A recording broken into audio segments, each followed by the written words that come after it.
welcome to the Master Debaters, chumps. This is the show where we solve pop culture's problems one outrage at a time.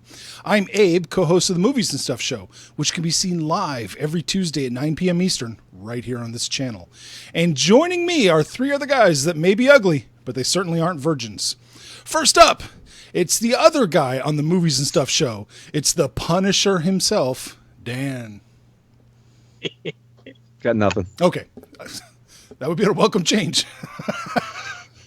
Second up, it's the heartbreaker, the love maker, the raw sexual appeal of this episode, Jamil. What's up, guys? How you doing? Not much. How you feeling? You all right? Are you feeling a little self-conscious because your face is so big? A little bit. Okay. On the screen, not in general. You look fine. Everybody loves it. I'm telling you, it's his ego. It's his ego. Right, it's just as the show goes, his ego grows and it just fills up the screen more and more. Nice. And finally, it's the man that's working overtime to undo the stereotype of the drunken Irishman, Marty. Water. My water tonight. Got the water. And I'll show you all my 5-minute AA chip if you need to. Very cool. All right, guys, as you know, this is a debate show. I'm going to throw out at least 3 topics. I'm going to give each of you 60 seconds to make your points, and then I'm going to cut you off and move on. So let's get into it. Let us get into topic 1.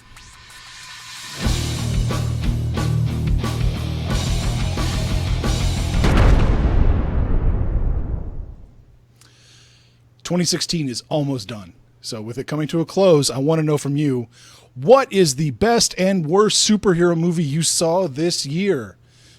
Jamil, let's go. The best is probably Deadpool.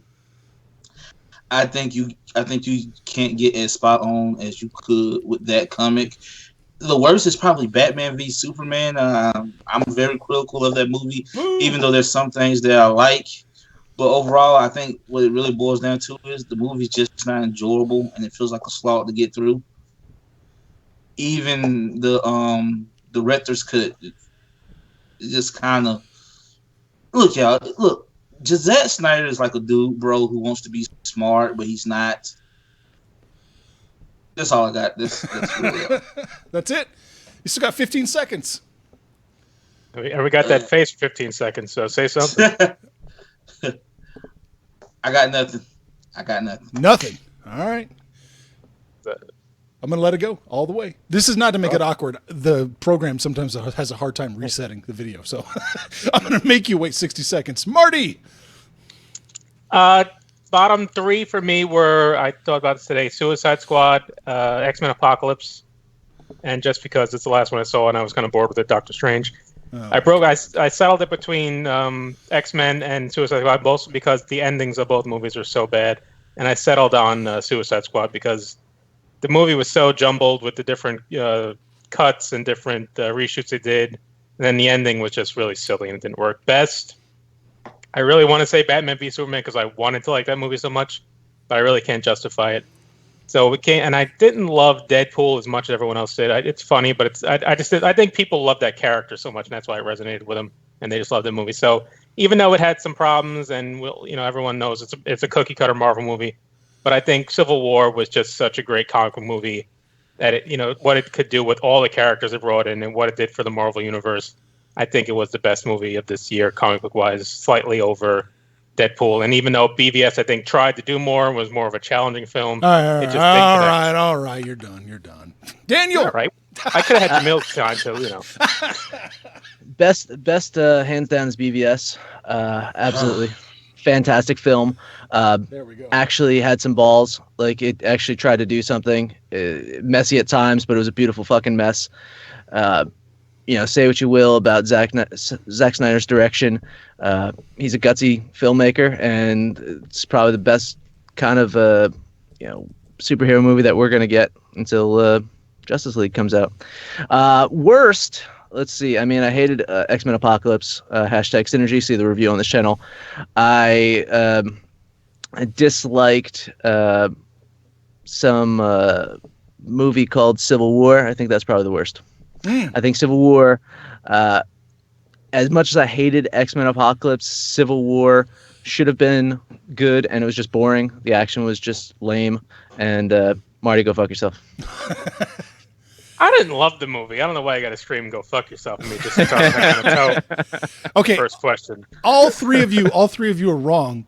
The worst one this year was a little film called Batman: The Killing Joke. I think we were counting that. No, we. I had that discussion with you, Abe. Yeah. I had that discussion with you. That was really bad. Yeah. Other than Deadpool, I think we have reviews up for all 5 of these. I think so. Yeah, I think we hit them all. Yeah. We got a Deadpool one. I did a Deadpool one. Yeah, we don't have a round table. I did a Deadpool. Yeah, we had one. round tables on the other 5. Right. I actually have warmed up to Deadpool. I watched it again. I didn't hate it. Right. I didn't hate Deadpool. I think I gave it it got better as the movie went on type review. And I watched it again and I enjoyed it more the second time. Deadpool was actually was a fun film. And I think the first time it was me trying to just get over the fact that it's Ryan Reynolds and I just can't stand Ryan Reynolds. And once I've accepted that fact and, accepted him in this role, the second time around, it worked so much better. I can get behind that. Yeah. But Civil War, man, I don't know, man. It was so boring. It was I understand. Yeah, so was Batman v Superman. It was even more boring. You can say it was not fun or not, light and bouncy. Man, but that movie is fucking long. boring. That movie is 3 hours long. Theatrical cut. That movie is shit for long. Civil War is not short. Civil War is a good 2.5. It makes you feel it. Civil War makes you feel it. Sit for those 2 fucking end of credit scenes, so it's 3 hours anyway. And here's the thing: you say it has balls. It is like every other Superman. I mean, every other superhero movie. You fight the big CG monster thingy. Wait a minute, but okay. So here's the thing, though: is as bad as the CGI was for Doomsday, we can say CGI is bad. I don't think it was great CGI, right? It was much better than Suicide Squad. It was better, way better than Suicide Squad. I mean, the Suicide Squad. That was probably going to be my third. Suicide Squad just awful. X-Men Apocalypse was awful, and Civil War. I think we lost Jamil, right? Look at Jamil. Jamil's just frozen. Oh, there he's back. He's back. He was like, "What are you saying?" But Civil War is just. It should have been better. And I've rewatched Civil War, and I think if you the problem with the Civil War is that the fight scene is supposed to be this big fight scene, and most of us who don't like the movie see it as an exhibition fight almost. Mm-hmm. But rewatching it, if you take it as just kind of take in the comedic factors of it, I think it's a good scene. And that because Spider-Man's really funny, some of the back and forth with them is funny when they're fighting. So with that, it can be it's an enjoyable scene. But I don't like people saying, "Oh, it's this epic showdown." Oh no! When it's just it gets nothing, and the big ending is Rhodey getting shot out of the sky, and they follow that with a gag of him. The second it's done when Iron Man shoots the Falcon, and everyone just starts laughing again. So that's my problem. Marvel. I specifically remember that people laughing in the theater. Yeah, right. Yeah, right. And I think the thing about Batman v Superman is, did the fight between Batman versus Superman live up to the hype? Probably not. It was a good action sequence. But goddamn, Batman going to save Superman's mother. Oh, no. That action sequence. That's the best action sequence we saw all year. This year, I agree. It's just, look, I would agree with you if it had balls, if we didn't know Superman was coming back already. Like, that's the thing. But that's what every comic book movie, No, what I'm trying to say is it better to not have stakes or pretend like you have stakes? Because you let everybody know, Superman be back for Justice League before the movie came out, so it held no weight. Oh, he's dead. But I mean, but that's the tough part though, is because I mean the comic book. I mean, it's like saying well, we based these movies off of this novel. We know how the novel is. Yeah. They're basing this off of a series of comic books where we know what happens, and they're just kind of changing it up a bit. And then to the point I wanted to make about Doomsday, and I kind of got off track before, is say what you will about Doomsday, but we had Justin on the show, on the debate show a few weeks ago, and he brought up a point that kind of I missed even, was talking about the Doomsday creation and how everyone thought that Superman was this bad alien and how he can't be trusted and how we have to keep him in check. And what Lex Luthor did was take the actual bad alien and then put part of himself into it and create this ultimate monster. And that to me was a better villain than we've seen in almost all of the Marvel films. The problem with it, though, is that the big problem with the movie is the BVS rushes the stakes because the DC Extended Universe rushed into this thing. So we don't care enough about Superman yet. We don't care enough about Clark Kent yet for the death to have the weight it really should have. That's the main flaw. But as far as even the Doomsday action scene, I rewatched it last week on HBO. It's a great with Wonder Woman and Batman jumping around and Superman. It's a great scene. I think the real problem with it was, though, they spoiled so much of it in the trailer. Oh my God, yeah. That if they hadn't spoiled that Wonder Woman reveal in the trailer, that would have been a holy shit moment. Wonder Woman reveal if they didn't Doomsday. I mean, we knew Doomsday was going to be in it. We thought I didn't know if it was going to be Doomsday. It could have been like Bebop and Rocksteady from Teenage Mutant Ninja Turtles. I wasn't quite sure. Super Shredder. Maybe it was Super Shredder. Yeah. All right. Go ahead, Jamil. You make the last point. No. I probably would have liked it more, but literally that last trailer for Batman v Superman shows the whole movie beat by beat in order. And by the time you see the movie, it's already a tough sell as it is. But when you know the whole movie, because the last trailer gives the whole fucking movie away, the first, second, and third act, it's kind of hard to. At least Civil War had a couple of surprises at the end. What, the giant Ant-Man? No. All right. Yeah, we're gonna. I said it was the best one, and I'm shitting on it. I rewatched this last point. I rewatched the Suicide Squad extended cut this last weekend. Horrible. I was way too kind for that movie. That's a piece of shit movie. I mean, that just was on more every of a level. I think that was just deleted scenes at it. I don't think they didn't add a lot of the Joker stuff that was cut out. And No, they didn't really add much of anything. Just made it more tedious. Topic 2. Speaking of tedious.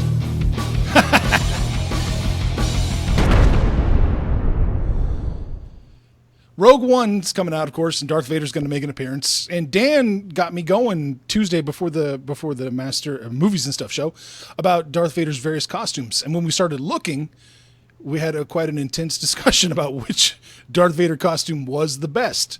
So, guys, I'm putting it to you. Which Darth Vader costume is the best? And Marty, let's go. I think Dan should start because I really want to know how that conversation came up out of nowhere like that.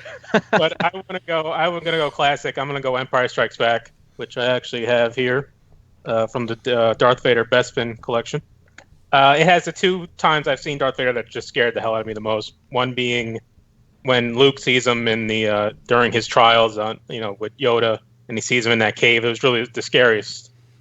When I saw that kid, I was scared to death when I saw that scene because saw that vision always sticks with me. And then the final scene when he's on the bridge with Luke, and that's that classic Vader look. So that's why I picked that scene, that costume. I kind of like what they've done with the cartoon version of him. Not a lot of people watch Rebels, but they've shown Vader on Rebels from time to time, and they kind of you actually learn why he had to get a new helmet a few times. So it's cool to have that kind of canon information. So I would have picked that one too, but Empire Strikes Back is the one for me. All right, look at you, and you did it under 60 seconds. I am proud of you. Well, you cut me off last time. So. Well, that's my job. Daniel! I mean, I'm going episode 4. I think New Hope is the best one. I'm looking at the pictures right now, and it's like a horror film. It really is like a horror character. I do like in Return of the Jedi kind of the chest piece that they put on him. It's very kind of regal and cape-like, but from an overall just costume aesthetic, I think episode 4 nails it. And I think when you look at the melted helmet that is being looked at in episode 7, I think that's the helmet. Is from episode 4 for some reason, because it doesn't look like the one from episode 6. Like if you look at that melted helmet that Kyle is looking at, it doesn't match up to me. It matches up from the one from episode 4. I think I'm not liking this Rogue One helmet. I'm looking at it right now. It's not looking good. The Rebels one looks good. Episode 3 is probably the worst. All right. Episode 3, that's it looks it. like a condom. Jamil! Condom. We got a little delay going on. No. They all look the same to me. I can't. I mean, like a little bit. That is racist, Jamil. That is racist. Okay, fine. They all look black to me. No, I would actually, like Marty actually took my answer. I think Empire Strikes Back looks the best because that one was made for fighting, if that makes any sense. Like it just wasn't made for him to stand there and look cool, like New Hope was. And it's something about James Earl voice coming out saying, "Don't make me destroy you," as the camera looks up at him, that's fucking terrifying. So that's my answer. Empire Strikes Back, but really, I can't tell. I don't know. I mean, the helmet from the first movie, it kind of got like a sad, droopy face. So maybe that might be the worst. Sorry, Dan. But for the most part, they all look the same to me. I'm sorry, I don't have any great insight. I got to side with Dan. I think New Hope looks the best. I think it looks the most menacing. It does. It's like a horror film.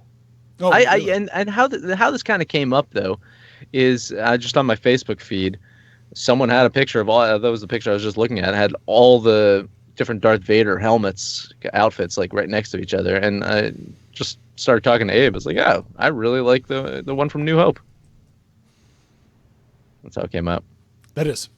It's simpler than I was hoping, but. I sit around. That's what we said about episode 7. Pontificating about. That's you know, the I gotta throw daggers like that. I agree with Dan. The one in episode 3, it might be the worst looking, even though again they all look like it might be the worst looking. How the fuck do you make it worse when you already got like 30 years of refinement? How the hell do you make? Like again, Dan, I guess that's just the prequels. Everything just made to be worse. Yeah, episode 3 was it was too polished and too, just too clean looking. I guess for us to like that one. They need it to be, go through some struggle. Yeah, it's a weird. I mean, I'm not one of the prequels bashers. Like, I think as a whole, I like them as a whole. Like, I don't love them. I'm not a prequels basher, but one of my issues was the technology just looked so much more advanced than it did in A New Hope. And you could say, well, they're rebels, and so they're using ragtag ships and stuff like that. That doesn't explain the fucking Empire. The Empire had these, like, futuristic-looking vehicles. Like, you know how we're going to beat the rebels? We're going to downgrade, right? So we got this Darth Vader guy. Let's give him this awesome, slick uniform. You know what we're going to do? Downgrade the uniform. That was my problem, was they just made everything look so slick. And what was so great about the originals was the industrial feel about this. It was almost like, they're coming out of the pits of Mordor with this armor that they've crafted out of metal, like in the pits of Mordor. That's what it kind of felt like in those. But then it's just like, the prequels, they're working out now. This is when I show my Star Wars geekdom, and I can just explain that from episode 3 into A New Hope, he has to get a new helmet because in an episode of Rebels, someone cuts his helmet off. So that's why he has to have a new helmet. Okay. That shit all right, so they downgraded. Yeah, there you go. They didn't have enough time to get a better helmet. That's canon. That counts. I don't give a fuck about canon. If it's not a movie, it don't count. You should. Period. Point blank. I agree with Jamil. Doing your homework is not part of seeing a goddamn Star Wars movie. So it is, because this book is great.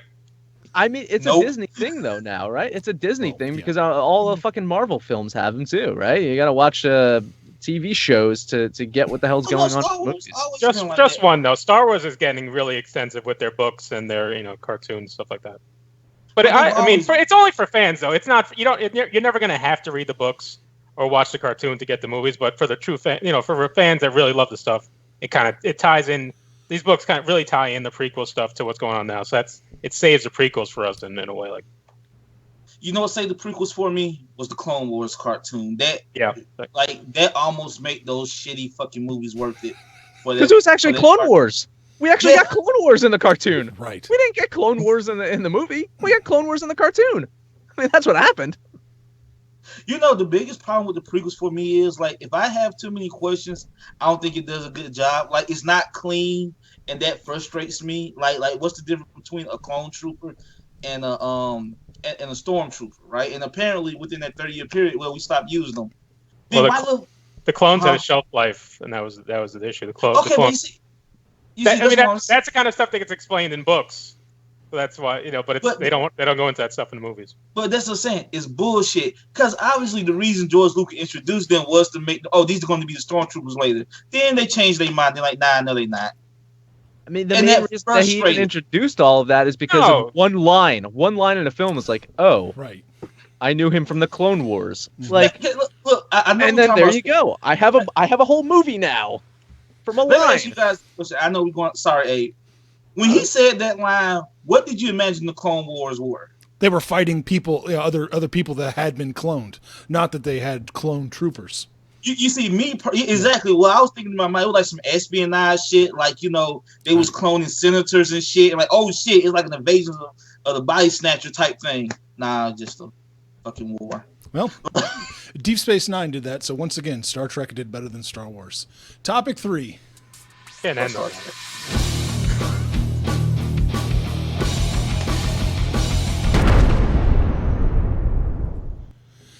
So, a little conspiracy theory floating around out there is that, and I actually think it's a pretty fun one, is apparently Canadian Prime Minister Justin Trudeau's real dad was beloved communist dictator Fidel Castro.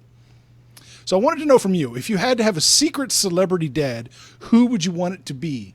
Kick us off, Dan. It's got to be Bill Murray.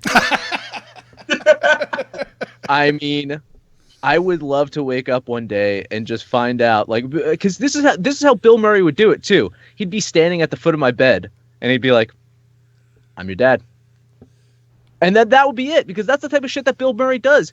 He goes to 10 bar, he just steals French fries off of people's plates and say, "No one's gonna believe you." How cool would it be to have Bill Murray as your dad?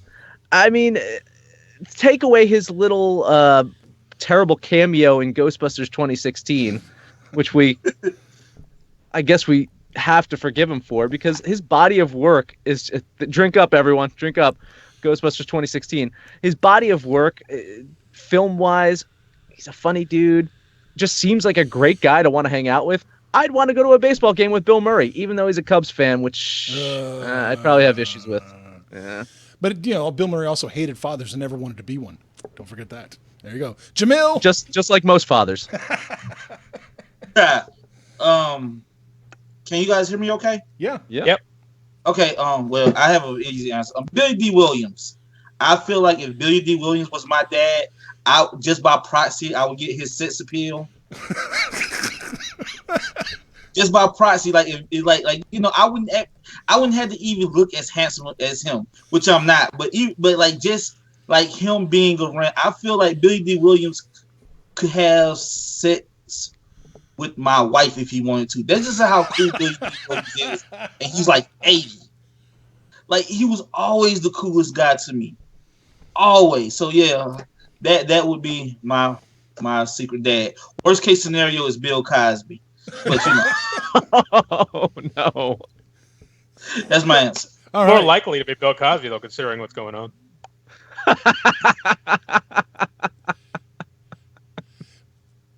Marty. I'm going to pick Michael Keaton, because who doesn't love Michael Keaton?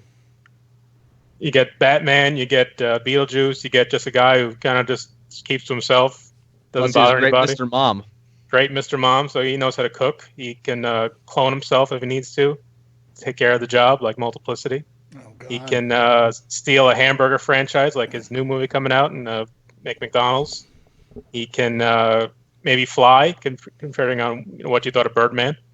And he can fake a good Boston accent. So that's all you can need in a father.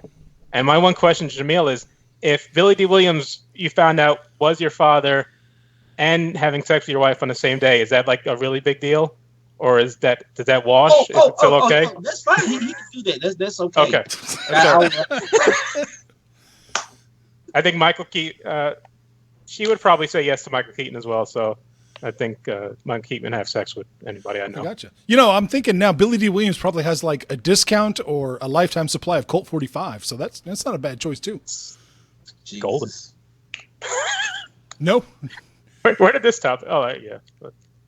Oh, He's doing the commercials. He's doing the commercials again. Can we actually talk about the conspiracy theory real quick that spurned this topic? Sure. Have you seen the picture that it's based off of? There's a picture of Castro holding a baby, and it's not even him. Yeah. It's his little brother. It's not even Trudeau. It's his little brother that Castro's holding. So, I mean, Castro, maybe he's the father of both of them, because that would be the only way that it would work. Well, Trudeau had a lot of nice things to say about Castro, so maybe he's looking to get some money from the will. You know. That's I don't true. know. It could be- Wait a minute. Do communists like share money from the wills? I don't know how that works. I don't think Castro was sharing money. I With think anybody. it goes back into the system, right? Because Yeah. that's how communism works. Right? If a powerful leader with all this money dies, then it just goes back into the system to be shared from everyone else. I think that's communism. You know, when we have subjects like this is when you give credence to subjects like this and we talk about it. This is how Donald Trump won. I don't think anything we've ever discussed on this channel ever has credence. And we already went over why Donald Trump won. Yes, and it's why a lot of people don't talk to me anymore. So you lost. How's your friends, huh? family doing, Marty? I was about to say. I can't tell you. I haven't Right. gone to an event in a while. So it's not that they don't talk to you. No, yeah, It's versa. Yeah, right. It's never mutual. When they say it's mutual, it's never mutual. All right, let's. Do you want to do the bonus? Of course. Or do you want to? we can't end on that. You want to milk the conspiracy some more? No, we done. Bonus. That no. Sophie did have sex with a lot of people. By the way, Alex thought it was the Cologne Wars, and he was putting his money on cool water. I was going to go with Drakkar Noor. Or Bartol. Or Bartolo Cologne. That's a good one. He's not a Met anymore. The Braves are fielding an old man. Yeah, him and Ari Dickey together down in Atlanta. Captain America Civil War grossed over $1.1 billion worldwide and is currently leading 2016 as the highest grossing film. Star Wars Episode 7 made over $2 billion in 2015. With Star Wars Rogue One left as the last blockbuster of 2016, will Civil War stand up as the highest grossing film of 2016, or will Star Wars take it down? Jamil? Does it count if it makes money the next year? Because if it doesn't, I don't see them making $1 billion in 3 weeks. But overall, yeah, Star Wars would definitely probably outgross Civil War. Oh, you're calling it Star Wars is taking it down, huh? Yeah, it's fucking Star Wars. I don't give a damn if it's a numbered movie or not. It's Star Wars. We're all going to see it, probably first day, probably a couple of times. And we're probably all going to like it just fine enough. So yeah, Star Wars. Star Wars is going to beat the shit out of it. It might gross close to $2 billion. $2 billion. Yeah. All right. You done? Should I move on? Yes, move on. Martin. Shockingly enough, I'm going to disagree because I don't think this movie is going to have the legs that Force Awakens had for sure, and I don't think it's going to have the global appeal that Civil War had. Early projections have it at opening at 130 or so domestically, 150 maybe. Force Awakens opened at 220, 250, so it's not going to. And no one's seen it yet. There's still Force Awakens was built up, and this is the first time we're going to see Star Wars in forever. It's all the characters we love. And this one, I bet you walk down the street, 6 out of 10 people aren't really sure when this, what time in the lexicon this movie takes place. Is it actually Episode 8? They're not going to be sure. So it's not going to. It doesn't have the full appeal that Force Awakens had, and especially at Civil War was characters that we were invested in already that had such appeal. And this this comic book was popular, and people were waiting for this movie. So I say Rogue One caps out at 600 to 750 worldwide. Whoa! All right, Dan, kill it. I don't. I'm going to agree with Marty. I don't think that Rogue One is going to beat Civil War. I do think it's going to come close. I think with the early projections for the pre-sales, I think that'll be something we'll talk about after my time is out. Just pre-sales in general. Everyone's trying to hype this up that they crash Fandango and all that. It's got to be great. It has to be phenomenal for it to be able to beat Civil War because, again, Episode 7 did really, really well because it was the first Star Wars movie we've seen in a while. Out of the prequels, I'm going to bring the prequels back up, which is the best out of the 3. It was the third one. It didn't do as good as Phantom Menace. Phantom Menace is one of the biggest movies of all time. Why? Because it'd been so long since we've seen Star Wars. So Phantom Menace, everyone saw it I saw it 8 times, I think. Phantom Menace. I mean, come on. I don't think Rogue One's going to have that ability to do that. Yeah. All right. I think it's because we just had a Star Wars film last year. I think that was the big one that was making all the money, and now all of them are going to make money. I mean, you look at adjusted for inflation, the top 10 list. I think it's five out of 10 are Star Wars films, right? I mean, Star Wars is going to make money. I just don't see Rogue One because and then Episode 8 comes out next year. It's Episode 8 going to be less special. But it's going to be less we're going to watch this one, but we're not going to watch this 4 times in the theater because we got one coming out in less than 12 months. It's no longer most people say Empire Strikes Back is the best movie. That's the general sense. It made a lot less than Episode 4 did. And, I think Return of the Jedi might have made more than Episode 5 somehow. But each time, even in the prequels as well, 1, 2, 3, each of them made less money. So, like I say, you're not going to get the repeat business as much. And you're not going to get the casual fan that's going to say, all right, this doesn't have Luke Skywalker in it. Doesn't have, I'll skip this one, I guess. So it's not going to have the mass audience appeal, especially overseas. Because even Force Awakens didn't do great in China. And that's Marvel makes a lot of money out in China. So I think that, we're talking about Captain America still. So I think that'll make, like I said, $750. I think it would be great for that, show what these anthology films can do. What did BVS end up with? Because I mean, BVS started off. I don't think it made $1 billion. Right, it fell just shy. Yeah, I think it was in the 8 or 9 area. Yeah, and I see the pre-sales and I see all this stuff coming in, but even so, I think we're all going to be. Marty, you already got your tickets, right? Yeah, I got them. You already got your tickets. Jamil, did you get tickets? Yes. You got tickets? Abe, did you get tickets? No, I haven't gotten tickets too. I'm going to go see it on opening night. I guarantee it. It's not going to be completely sold out. It's not going to be impossible to get tickets to. It's not going to be like some Broadway show that our vice president will probably no longer attend. It's not going to be impossible to get into. And the competition's a little better this time, too. The week after this one, you got a couple of Oscar movies coming out. You got that movie Sing, which is a huge cartoon that family's was going to go to. And this movie's going to be a little darker, so it's not going to be as family friendly probably as Civil War was or Force Awakens. Sing is that like Illuminate? It's the same ones that do Minions, Despicable Me, Secret Life of Pets. It's that. Well, that's going to make a lot of money. Yeah, I think Assassin's Creed's out around the same time too. That's going to get a lot of people. People are not going to go see Rogue One again if they can go see Assassin's Creed. That's a similar audience, I would say. So if it's choose to go see Rogue One again or see Assassin's Creed, they're probably going to give Assassin's Creed a chance. If it has I'll ask you that. Are you going to go see Assassin's Creed or are you going to see Rogue One again? Well, I'm going to see Rogue One. I'll probably see it twice before Assassin's Creed comes out. So I would. But I'm interested in seeing Assassin's Creed as well. So I wouldn't probably see it a third time. I would go see Assassin's Creed probably, unless it's really good. And again, we still haven't had any reviews for this. Yeah, there's That's nothing. going to start happening next week. So if the buzz is not good, it's going to hurt. What? Star Wars? The buzz will be good for Star Wars. If there's no way. There's no way it won't score. An it'll 85. Score, but if the reshoot issues are apparent right away, then that's going to throw some people away. I don't even think it's. I'm not feeling this trailer though. I'm not even saying indicative of quality. I'm just saying there's no way Rotten Tomatoes will give it a bad rating. No, it's not going to be oh God, it's awful. But if it's not like, people don't really have to see it, they might wait on it.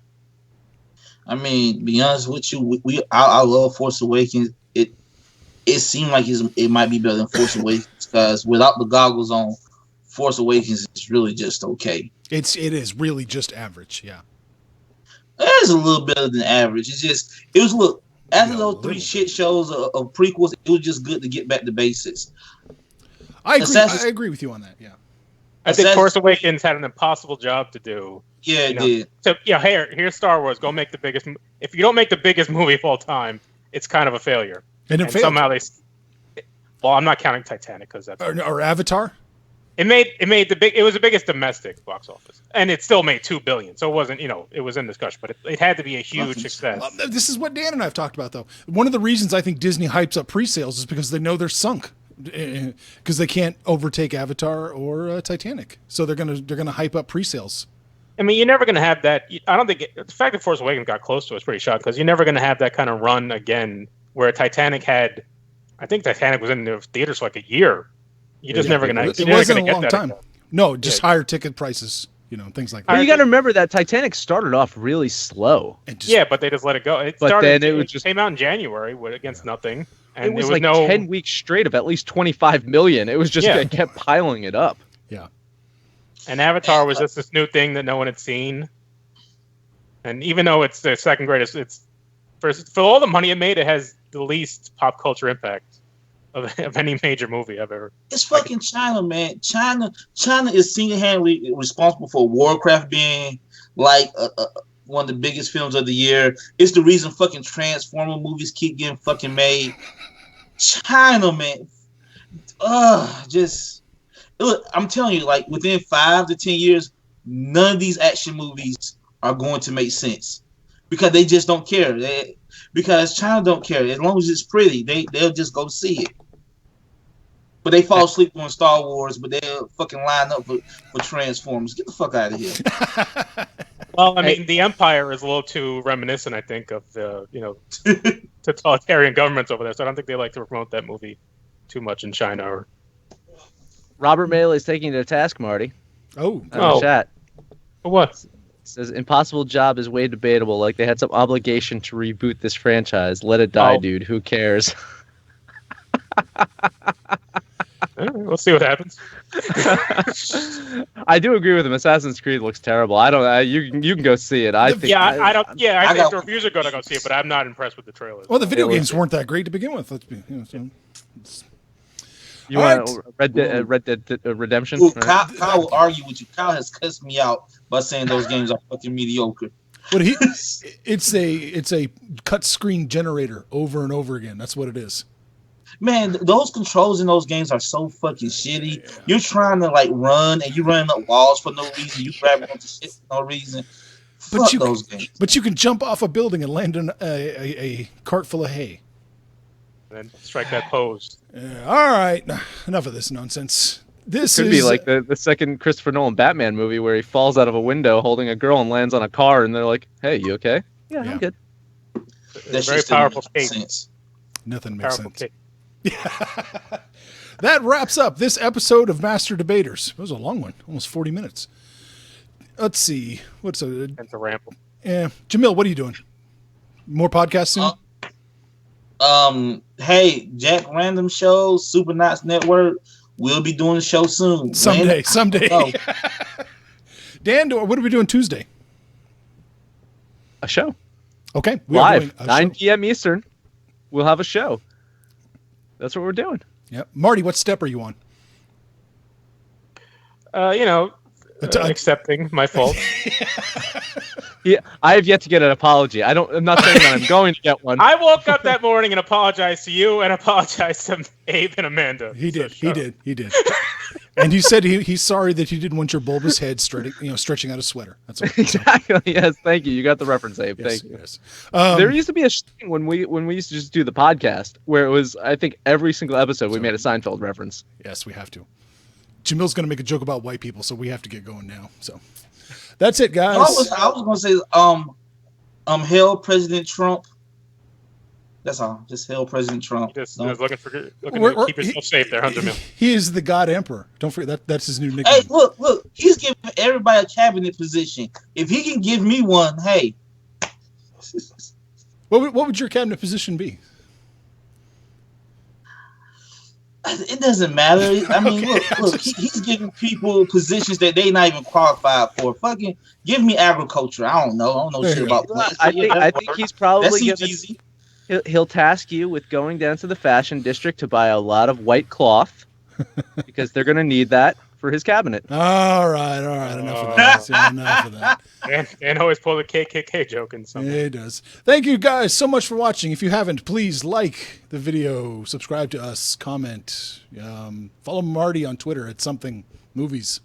Right? Stuff show. There you go. Cool. All right, everybody.